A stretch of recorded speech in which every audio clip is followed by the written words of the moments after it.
All right, we are going to go ahead and call the meeting to order. The Tuesday, March 28th, 6 p.m. Desert Hot Springs special meeting of the Planning Commission. We will call this to order.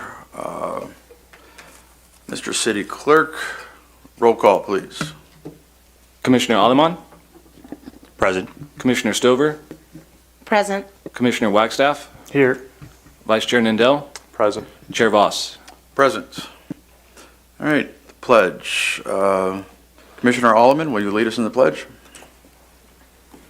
I pledge allegiance To the flag of the United States of America, to the republic for which it stands, one nation, under God, indivisible, with liberty and justice for all. All right. Next, we have public comments. These are on public comments on general issues, not the item on the agenda. Mr. City Clerk, do we have anybody for public comments? We have none. All right. Then we will go ahead and we will move to item number 1, which is development permit number 22-4, an application for a 60,000 square foot warehouse facility for the Pods Company. We will start with staff reports. Yes, thank you. The project site consists of a 4.85 acre parcel located on the northeast corner of Calle de los Romos and 19th Avenue within the light industrial zone. On July 14, 2022, the applicant Almar Management filed an application to develop a single-story 60,000 square foot pods moving and storage facility. Staff has reviewed all associated plans submitted for zoning consistency, development standards, parking analysis, architecture, and landscaping. Pursuant to Section 17.64.010 of the DHS Muni Code, applicants requesting the construction of a new commercial and industrial building specifically require the review and approval of the Planning Commission. Shown here are some existing site photos taken today.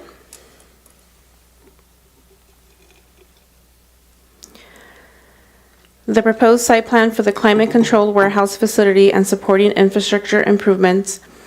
The warehouse will house a company which moves goods in portable storage units. The entire warehouse will be used for storage of the portable pods.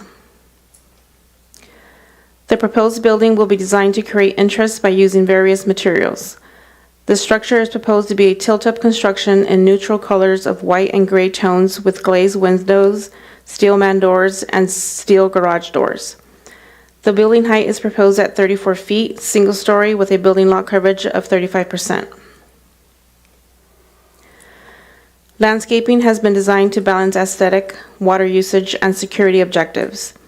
The project has proposed landscape that will include drought-tolerant flowering trees along the frontage and low-level plantings typically found in the region to visually enhance, protect, and blend the facility into its surroundings. The project site will have 3 entry points, 2 on Calle de los Romos and 1 on 19th Avenue. Calle de los Romos is currently paved with curb and gutter on the west side but not fully improved adjacent to the proposed project. 19th Avenue is not paved adjacent to the proposed project. The circulation and parking for the proposed facility will be consistent with the city parking standards. A parking analysis as shown here, which is required to provide 80 stalls and 93 have been provided. In 2012, the city applied to become a permittee of the Coachella Valley Multi-Species Habitat Conservation Plan, CVMSHCP. An extensive revision to the CVMSHCP EIR was made to study wildlife habitat within the city. The revised EIR was adopted and the city was admitted to the Coachella Valley MSHCP in 2016. The conservation plan preserves habitat conservation areas, HCAs, while allowing the development to proceed on land outside the HCA. Developers pay an impact fee to the city which remits the funds to the Coachella Valley Conservation Commission for land acquisition and preservation. CVCC has used those funds to purchase 2,443 acres of conservation land within designated habitat conservation areas within Desert Hot Springs. As shown here in the conservation map, the project site is not within the conservation area.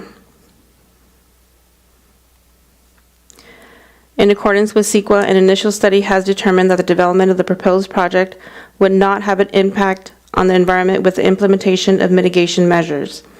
A draft mitigated negative declaration is proposed and in conformance with Section 15070, subsection A of CEQA. With that, staff is recommending approval of the following. 1, to adopt the mitigated negative declaration and approve development permit number 22-4 to develop a 60,000 square foot warehouse facility subject to the conditions of approval and findings for APN 666-360-017. Staff would like to note that as of the posting of the agenda, staff has received 2 comment letters which have been distributed to the commissioners, and hard copies are also available. That concludes my report. I'm available if you have any questions, and the applicant and his team is also here. Thank you. Okay, great, thank you. All right, so the next thing, we'll entertain some questions of staff from the Planning Commission,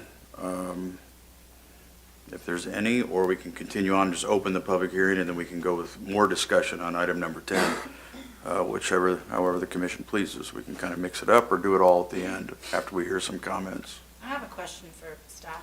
Okay. Excuse me. I'm wondering with the tilt-up construction and with the possibility of liquefaction in the area, is that the best type of construction for this warehouse? I mean, as opposed to, I was looking, at one point it said masonry, and I was like, that can't be right. But then you said tilt-up just now. And so I was just confused as to that with the earthquake and the safety of the building in an earthquake. I'm not sure on that. I can defer to either the architect or the applicant's team. Okay, sorry. It's okay. And I would just point out that if you look at the liquefaction map, almost the entire city is in that area. Yeah, I know. Okay. But unreinforced masonry, and it said something about masonry in the long proposal, so I could have misread it. Okay. All right, we will go ahead then, and we will open the public hearing. Any testimony for those in favor? Okay, seeing none. Any testimony for those opposed or in a neutral position? Mr. Chair, members of the commission, if I may, we do have the applicant here present. It would be a normal process to first have the applicant and the team to go ahead and provide testimony, then the opposition, then the applicant will have a chance for rebuttal. Yep, you are 100% correct. I skipped over item number 4. Thank you for the correction, Madam City Attorney. Let's go ahead and get testimony from the applicant.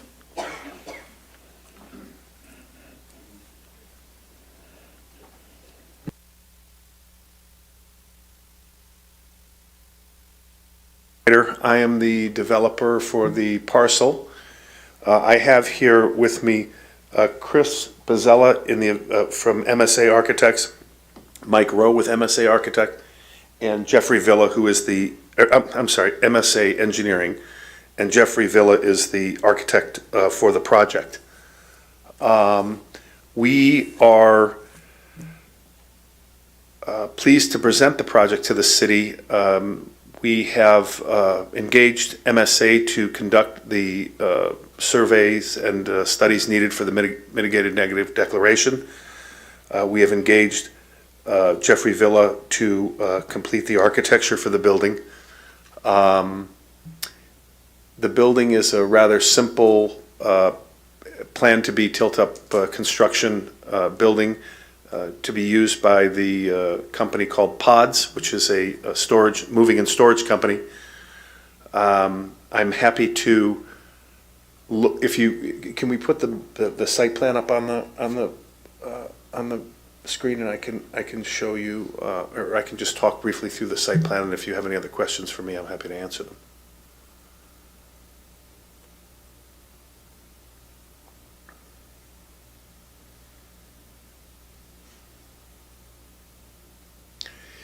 So as you can see, the building is on the corner there. It's on the southeast corner of 19th and Calle de las Romas.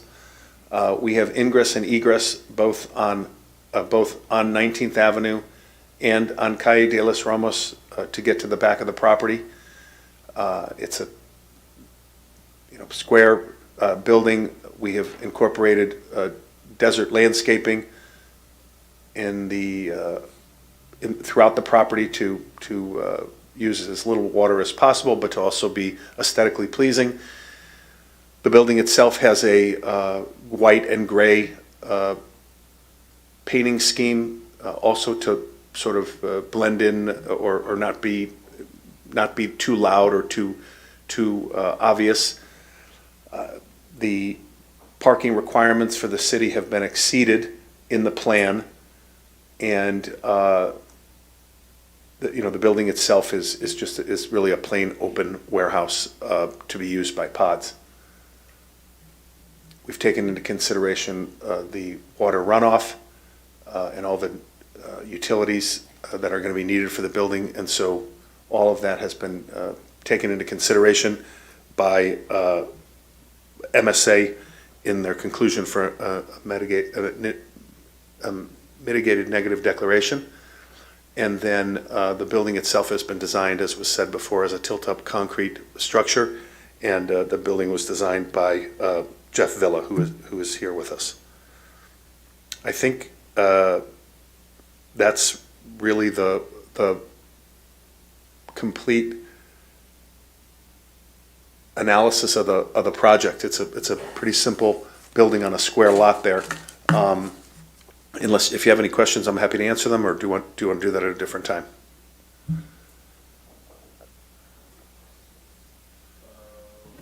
Mr. Chair, it's absolutely fine if the commission has questions of the applicant. I didn't do that. We have there's an opportunity for the applicant to rebuttal once if anybody speaks on some other issues, so might as well engage now while you're here. Chairman Voss, if I think I can answer Commissioner, is it Stover's question on liquefaction. My name is Mike Rowe, Principal Engineer at MSA, Project Manager of this project. Been down here in the Valley for over 3 decades. Been working on these projects all over across the Valley, numerous ones up in Desert Hot Springs as well as down Valley and throughout the Valley. Your question on liquefaction is a valid one. We do have water underneath the ground, but the water is so low that the effects of liquefaction are very, very much negligible. They still are taken into account. The calculations from a structural engineer to the geotechnical engineer and then ourselves as the civils, we make sure that all of that is taken into account to accommodate even the earthquake, the location of the proximity to the fault line with the seismic criteria in those calculations to make sure that even with liquefaction, if it could occur, the actual design criteria is going to be more seismic than liquefaction. Liquefaction is really more of a, in effect, if you will, down valley, closer to the Salton Sea, where you get the groundwater up above 20 feet. I hope that answers your question.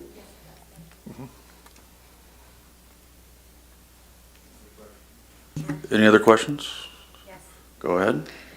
Okay. I have a question about the tilt-up building. I know this is going to be a climate-controlled building isn't it, for the storage? Yes. Is that correct? And so I'm just wondering about the R factor of the building, the insulation. We do have up to 120-degree summers here. And so I'm concerned about it being a closed envelope and having a good R factor so that we're not expending a lot of extra energy in trying to cool the building. Correct. I mean, that's something that has been taken into consideration in the building. I don't know exactly what the R factor is expected to be, but it's in excess of what's required by the state. Plus, the tenant is interested in the same thing, in making it as an energy efficient building as they can.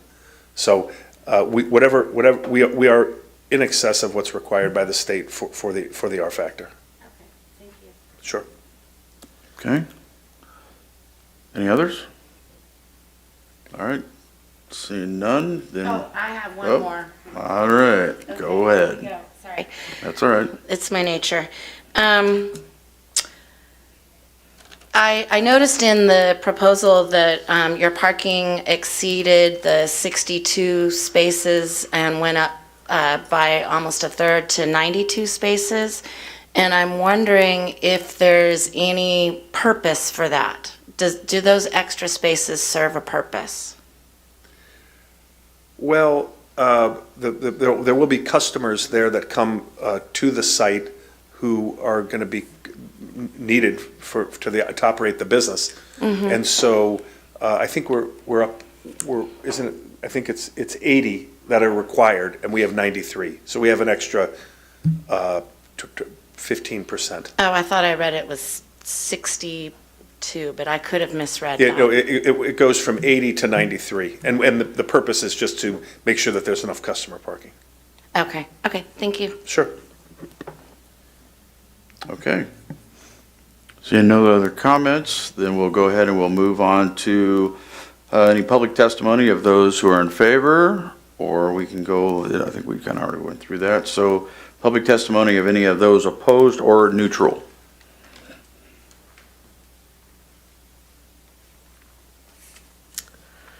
Good evening, Commissioners. My name is Adam Frankel. I'm an attorney with the environmental law firm ADJOURN. I'm here on behalf of Supporters Alliance for Environmental Responsibility, or SAFER. SAFER is concerned that the Mitigated Negative Declaration, or MND, prepared for the project is legally inadequate. Where there is substantial evidence of a fair argument that an MND has failed to adequately mitigate significant environmental impacts, CEQA requires the preparation of an Environmental Impact Report, or EIR. SAFER has retained multiple independent experts who reviewed the MND and found that it failed to adequately mitigate the project's environmental impacts. Therefore, an EIR is required to comply with state law. First, SAFER's independent biologist, Dr. Sean Smallwood, visited the project site and reviewed the Biological Resources Survey prepared for the MND. Dr. Smallwood detected 4 special status species living on or near the project site and concluded that the project would likely result in significant adverse impacts to existing biological resources. He also found that the MND mischaracterized the existing environmental setting and severely undermined the site's value for special status species. Finally, he found that the MND failed to assess the project's cumulative impact on wildlife, which is a significant omission given that numerous large-scale industrial projects are planned in the immediate vicinity of the project site. Next, SAFER's independent air quality experts with environmental consulting firm SWAPE found numerous flaws with the MND's assessment of the project's air quality impacts. When reassessing the project using standard air models and default values based on information disclosed in the MND, SWAPE found that the project's emissions of volatile organic compounds would exceed the daily significance threshold set by the South Coast Air Quality Management District. This is a significant impact which requires further mitigation and the preparation of an EIR. SWAPE also found that the MND failed to include a health risk assessment to evaluate the human health risks that will result from the release of diesel particulate matter, which is a known human carcinogen, during project construction and future operations. CEQA requires an analysis to evaluate these serious health impacts. We respectfully urge you to deny approval of the MND and instead direct staff to undertake the necessary efforts to prepare an EIR. Thank you for considering these comments. All right, thank you. Is there anybody else that would like to speak on this project that's in the audience? I have a question for the gentleman who just spoke, if I may. Yeah. Thanks. In the observation of the species of concern, were there any nests observed in the area? Not specifically nests, but there were birds, special status species birds sighted on the site, and there were photographs of those included in the comment we submitted. And were there any nests observed within the, I'd say, 1,000-foot radius of the area? I'd have to review the letter. I don't recall there being a specific comment on the nests. Okay, I didn't see it either. Okay, thank you. Thank you. All right, thank you. Okay, the opportunity for the applicant. Any follow-up comments? Any response to, as we call it, the applicant rebuttal? Good evening. I'm Michelle Witherspoon with MSA Consulting, and we assisted the city in preparation of the CEQA document. I'll reply regarding the air quality comments. Now I can't remember the first one. I apologize. Oh, the modeling cannot be done in the Salton Sea Air Basin using the defaults because the Salton Sea Air Basin has a lower threshold for VOCs than the statewide or other air basin models. And so if you put in a higher estimate of VOC emissions, then you're saying that the project will not follow regulations. And you can't assume that a developer will not follow regulations. And it's very high. We're below 50, and I think it can range up to 400 in the modeling. It's a huge range. And so when you run the default, it does give you a false high number. So that's why we have to add in specific numbers that the South Coast Air Quality Management District requires for the Salton Sea Air Basin. And as for the health risk assessment, we prepared an LST, which is a study that is required for if a sensitive receptor is within 500 meters. And that would be a residential property. The residential properties are actually a half mile away to the north, and they are also upwind. And so we weren't technically required to prepare the LST analysis. And we did prepare that regardless, and it came as a less than significant impact. And the HRA is it's an optional study, or it's an optional model run that you can do. And it's there's two levels that once you pass the LST, and if you have significant impacts, which we didn't, then you move to the HRA and you would run that model. But we were not required to because the LST was less than significant. And I believe that was the air quality comments. So the letter provided by Safer, I think, just because they use the default measures for the state of California, they're not applicable to the Salton Sea Air Basin. So the conclusions of their report would not be accurate for this project. Okay. Chairman Voss, if I could just Yes, sir. just respond as well. As a professional in this valley, again, for many decades, it's almost insulting to have a firm come through at the last minute and not only say what we've done in our professional capacity and what we've been doing in our professional capacity in our valley, which is unique to California, is incorrect, improper, and unjust.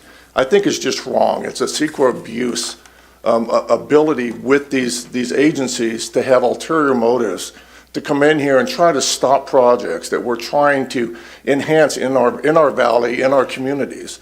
And they're doing it for all the wrong reasons. You heard about the air quality. They're pulling stuff out of the air and making up the numbers on general databases. I actually got a thing here I pulled up on the state that shows one of the species that they said could be present on the site. I can actually get a hunting permit for. So we're looking at people that aren't familiar with our area, trying to influence our area. And I think it's unfair. I think that what we need to do is look legitimately at the professionals that did this report, the biologists that we used. This is one of the experts in the state in regards to Sonoran Desert communities. The expert that came down from Davis on a junket on a weekend, drove by for 4.5 hours and makes all these claims that the guy that spent 8 days and has been doing this for 30 years doesn't know what he's doing is just an insult. I just want to say that I think what you've got is a very solid document. We're very professional in the way that we do things. We have done the phase 1 on this. You've seen from all the studies. The site was used as a construction laydown yard for the construction of everything. I personally thought that this was CEQA exempt because of the way it was situated in this valley with all the work that's gone around it. So we did our part. We did the further analysis. There's no reason to do additional analysis to come to the same conclusions, only for some other group, some other carpetbaggers to come into our town, put a gun to our head and say, just delay the project, delay the project, delay the project. We have an affordability issue in California. We have an economy issue in California. If we keep doing these things, this stops industry. This makes the industry cost more money. All of our products cost more money. We need to stop this. And I don't know how to do it besides going to Sacramento, but somehow let's just do it in our little world, and let's just keep trying to move forward the best that we can. We're here to answer any of their questions. I just don't want to respond to their document. Okay. Thank you. Any additional comments from out there? All right. Then we will go ahead and close the public hearing, and then we'll now open it up for planning commission discussion. Any commissioners have any comments? I'll make a motion. We can do that, but if you have some comments. issues first. All right, well, It's not issues, that's the wrong way. Should I go? yes. Yes, sir.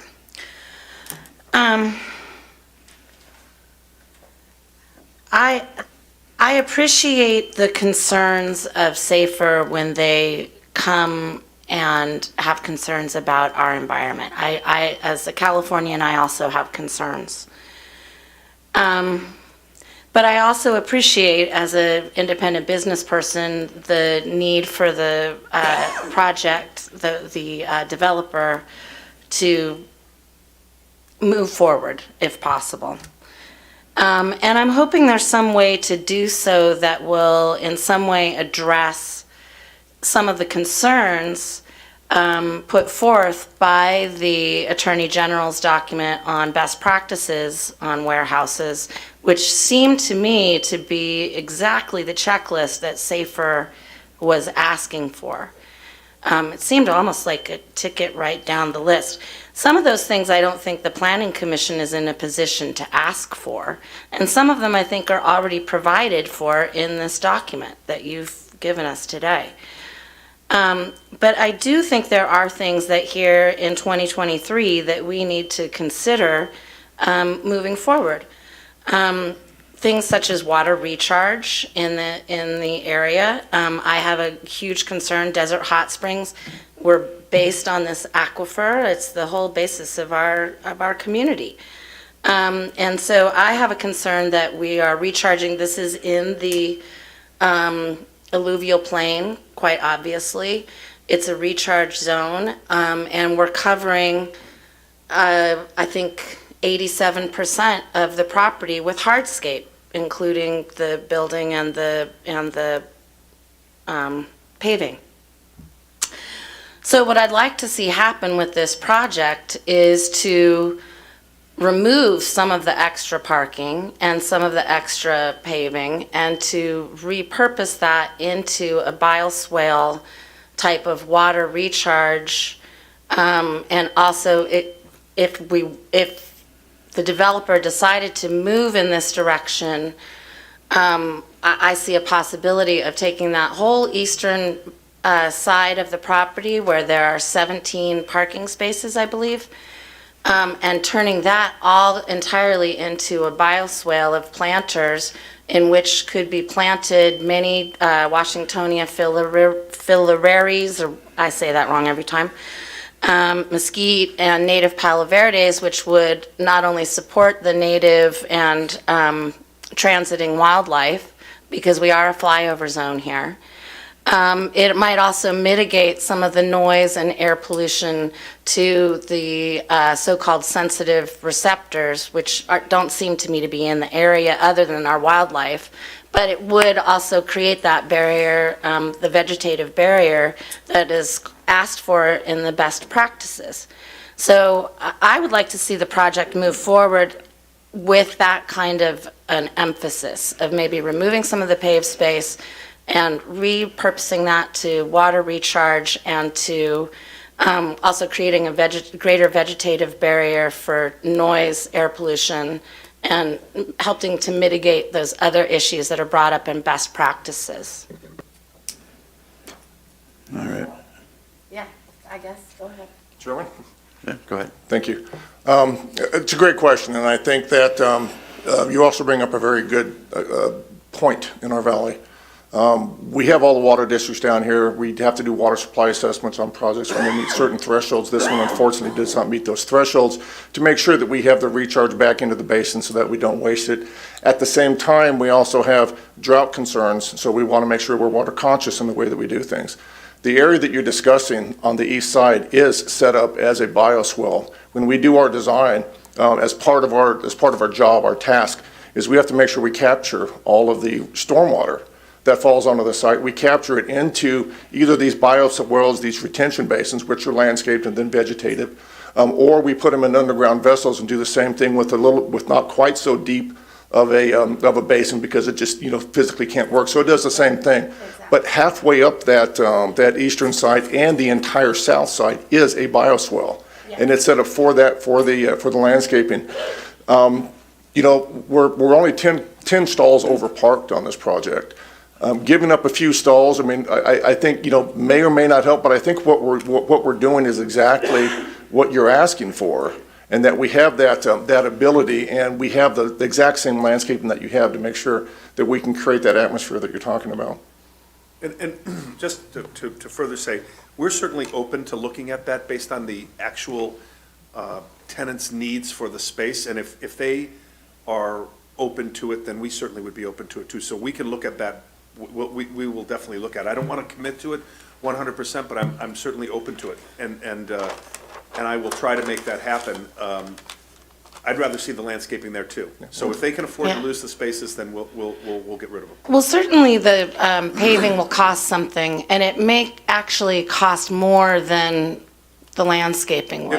It will. And so it may actually be a savings in cost for the developer. It could be, and may potentially. also mitigate all of those environmental issues that are brought to the fore by the Attorney General's document on best practices. And I think, trust me, we don't want to pave over the world if we don't have to, and if we can reduce those and eliminate those, we will definitely do that for you. Okay, and I still have another question. So, Mr. Chair, members of the commission, if I may, we need to reopen the public hearing. I'm happy to see that the applicants have go ahead and spoken again, but if this continues, we do need to give the opposition another chance as well. So we do need to make sure that we reopen it and all the testimony gets in. Okay, so we'll go ahead and we'll reopen the public hearing then. You had another question? Yeah, okay, if nobody else. I have some, but I want to let you guys, anybody, before I say something. Also, I noticed in the best practices, because quite honestly, my first concern being in the watershed was the best practices. And so I went straight to that document without even knowing the safer thing was happening. And I would like to see, to mitigate the heat island effect, that there's cool pavement utilized. I'd also like to see covered parking with solar. I'm not certain why there's not solar on that roof to help provide for the electrical needs. And also the solar car charging stations and truck charging stations. By 2030, we're looking in California at moving to, EV or non, emitting vehicles. And so I think it behooves us to plan ahead.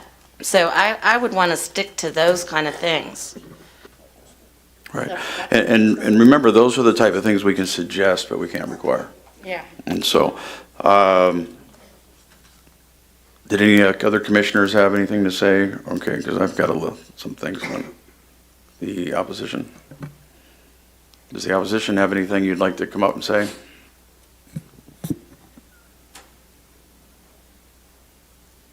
Yeah, thank you for the dialogue. Appreciate it. I think those are all important concerns. We do often point to the Attorney General's best practices as a guiding framework for recommendations that we make and that our experts evaluate. And I would just say that SAFER is an independent nonprofit organization made up of members who live throughout Southern California, including here in the Valley. Thank you. Okay. So then we'll go ahead and we'll close the public hearing, and then we'll go back to commissioner discussion. If nobody had anything, I'm going to go ahead and bring up some of the items I have here. So I've had a chance to read. I read this letter, from the group SAFER, and there were 4 or 5 things they came up with. They talked about habitat loss, wildlife movement and impact, traffic impact, air quality, greenhouse, and impact to biological resources.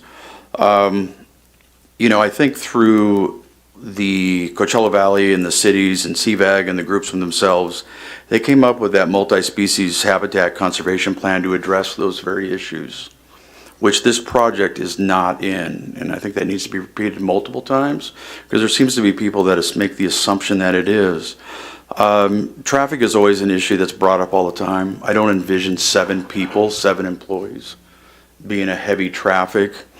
And air quality, the fact of the matter is 60, 70 mile an hour winds gusting the dust the way that it does is going to do a lot worse than 6 or 7 employees at a place. If anything, having this partially paved is going to hinder some of that excess dust the way that it is.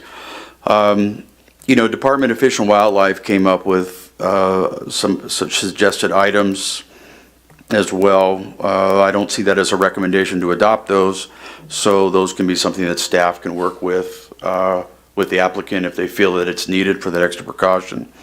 But we did get a letter from a consultant that had a records request item that was here, and you know, I mean, the fact of the matter is we're not going to continue this project so somebody can finish up their homework.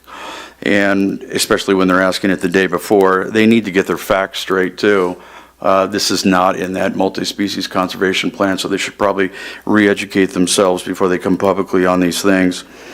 The other thing is much of this, the information about past information, grading, lot lines, ownership issues, all that redundant stuff that I read in there.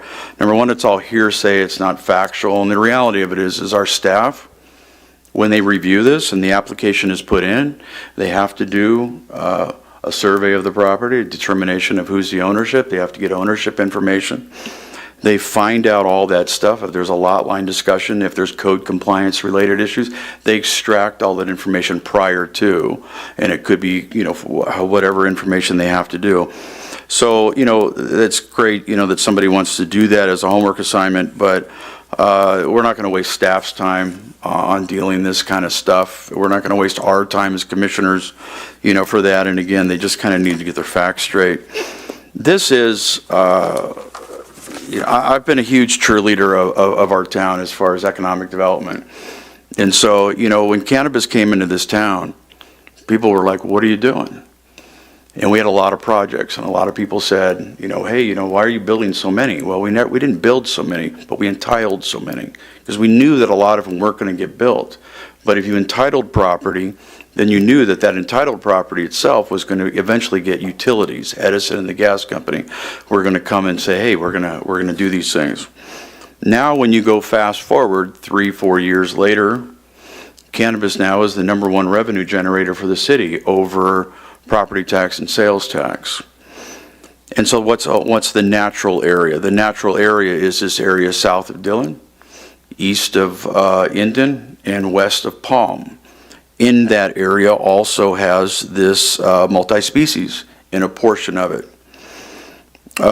In one of the letters, it was mentioned this thing called a blue line. Okay, well, some of you, I don't know if you're all familiar with what a blue line is. Okay, the reality is you can build on a blue line. It's not a big deal.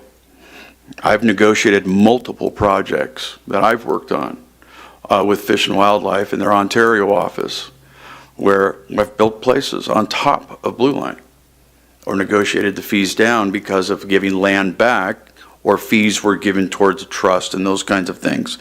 And so when I see these kind of buzzwords, you know, habitat loss and other things of that nature, these are boilerplate canned kind of jargon type things that just don't really have much substance. You know, come in with some suggested ideas. I think that's important. But this is huge for, you know, this type of thing, because the applicant's going to do some paving of some roads. It's going to get some utilities in there. And guess what? Somebody else is going to. Our wastewater plant's going to be coming online. We've got some other projects coming in with that are logistics oriented. And then we're going to start getting roads are going to get blasted out. And we're going to start having, you know, our commercial and our hotelier activity. So there's a lot of dynamics in that area that's going to happen. It's inevitable. And when I read a document that basically wants to shut it all down, I'm not really pleased with that. And so I'm just being very honest with that. I mean, we have over 200,000 vehicles drive past our city every day. And the last thing I want to see is a continuous just vacant land out there. I want to see preserved land. I think we need to have preserved land. And the city did the smart thing years ago, and they agreed to this and they have this area designated specifically for this. And then new projects that come forward, such as this one, they pay a mitigation fee, no different than a traffic mitigation or a public safety mitigation, and it goes into a basket, and that money is used to purchase other land for land trust and do those kinds of things. And so we have to look at that. And so when I look at this thing, I get excited about it simply because I see a property that the owner took the time to say, I don't want the port area of the building to be facing the street and the entry. I want it to face the side, so you'll be able to see the front of the building. You'll see decorative landscape. You'll see the facade. You'll see a nice looking entryway there. Okay, we're not using chain link fencing. We're using wrought iron fencing. And those of you remember in the cannabis thing, when we approved these projects, you might remember that all those projects had wrought iron. They had some decorative landscape. You know, these kinds of things. You remember, Patricia, that's what we had out on all those ones. And you drive through there today, it's a very attractive area. And Desert Hot Springs never had an industrial zone. Now we do. It's zoned that way. That's what it's for. So when I see this, we're going to get other ones. You know, personally, I think it's a great project. I think the owner has taken the time to mitigate certain things and is open to suggestions like you've mentioned as well. And then as Mr. Rowe had stated, on the east side of the property, there's the swale area that's going to be back there for part of this. But what I don't want to see is people trying to use our little town as their political junket, as their little escape, as their attack on this thing, just to stop growth and development. Not going to happen. And so, you know, we can be conscious of this. We need to be conscious of this, and staff will let us know. Our homework will let us know. But, you know, when we get these opportunities that are going to hire 7 people, it's going to bring other people, they're going to buy things in town, and they're going to expand to certain areas. Other people are going to connect and connect and connect. And we saw that with some of the cannabis projects as they built. They tapped into utility lines, they tapped into roadways, and now it's our #1 revenue generator. So, you know, I think that this is a great project, and I think there was a recommendation for a motion of some sort. If there's any other comments, then we can go forward with that. I'll make a recommendation that for the approval of the following, adopt the mitigated negative declaration and development permit number 22-4 to develop a 60,000 square foot warehouse facility subject to the conditions of approval and finding. Okay, we have a motion. Do we have a second? I'll second it. And we have a second. Mr. City Clerk, we'll do a roll call for, Should be on your screen. okay, is he saying that it works? Okay. Do you want a second? Everything work? Not sure if it worked for everybody. Okay. Yeah, we've been having some glitches. Why don't you go ahead and just do the roll call one? Commissioner Ailman? Ailman. Approve. Commissioner Stover? Approve. Commissioner Wagstaff? Approve. Vice Chair Nindell? Approve. Chair Voss? Yes. Motion passes unanimously. Mr. Chair, members of the commission, just for the record, if I may, this, unless appealed, the planning commission's determination is final. I do need to say that for the opposition. Okay. All right then. I don't think we had anything else on our agenda, so we will go ahead and adjourn the meeting. All right. Congratulations and welcome back to Desert Hot Springs.